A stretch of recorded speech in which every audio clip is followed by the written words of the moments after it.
होता समाज रूढी परंपरेने ग्रासलेला शिक्षणाचा अधिकार नव्हता स्त्रीला. स्त्री म्हणजे पुरुषाच्या हातचे खेळणे होते. बाल विवाह सती जाणे तिच्या 5वीला होते. कोणीच सुटले नाही यातून, कोणीच सुटले नाही यातून अशी ही भयानक परिस्थिती होती. समाजकंटकांनी हक्क दिला नव्हता शिक्षणाचा. शूद्र म्हणून संबोधले जाईल बहुजनांना. असा तो काळ होता. पेशव्यांची सत्ता होती, इंग्रजांची भीती होती. कोणीच कोणाला मदत करत नसे, गुलाम म्हणून सगळ्यांना वागवत असे. असा तो काळ दुष्टांचा. इंग्रजी पेशवे सत्तेचा, दुःखाचा, कष्टाचा. सावित्री जन्माधीचा. नमस्कार. सन्माननीय व्यासपीठाला नमन करून मी कनिष्का जयेंद्र म्हात्रे इयत्ता 6वी आपल्या समोर विषय मांडत आहे शिक्षणाची जननी सावित्रीबाई. 5 मिनिटांमध्ये सावित्रीबाईंच्या शौर्याची यशोगाथा मांडणे कठीणच. 18व्या शतकात जेव्हा स्त्रीसाठी फक्त चूल आणि मूल एवढ्या पुरते तिचे क्षेत्र मर्यादित होते, अशा अंधारमय जगात, अशा नकारमय वातावरणात 3 जानेवारी 1821 या शुभ मुहूर्तावर सातारा जिल्ह्यातील नायगाव या गावी स्त्रियांच्या शैक्षणिक व सामाजिक विकासासाठी पुढाकार घेणाऱ्या एका वाघिणीचा जन्म झाला. ती वाघीण म्हणजे सावित्रीबाई.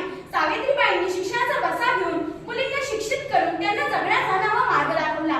त्यांचे जीवन आपल्या ज्ञानरूपी ज्योतीने प्रकाशमय केले. म्हणूनच मुक्ता साळवेसारखी विद्यार्थिनी समाज व्यवस्थेला प्रश्न विचारू शकली.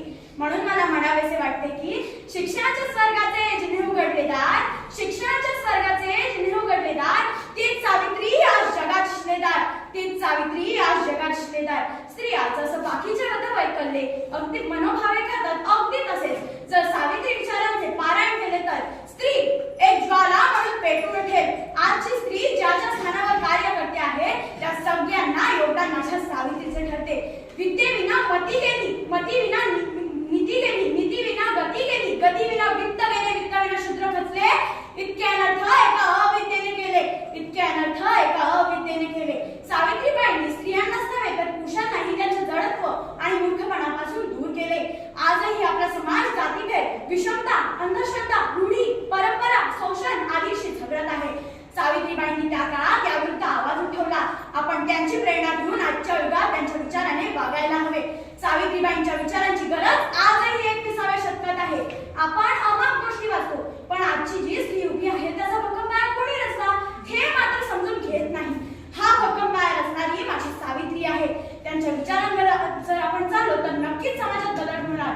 जिच्यामुळे स्त्री जन्म झाला पुण्याचा, जिच्यामुळे स्त्री जन्म झाला पुण्याचा. धन्य धन्य ती सावित्री, धन्य धन्य ती सावित्री. तिचे कार्य सांगा सगळ्यांना, तिचे कार्य सांगा सगळ्यांना.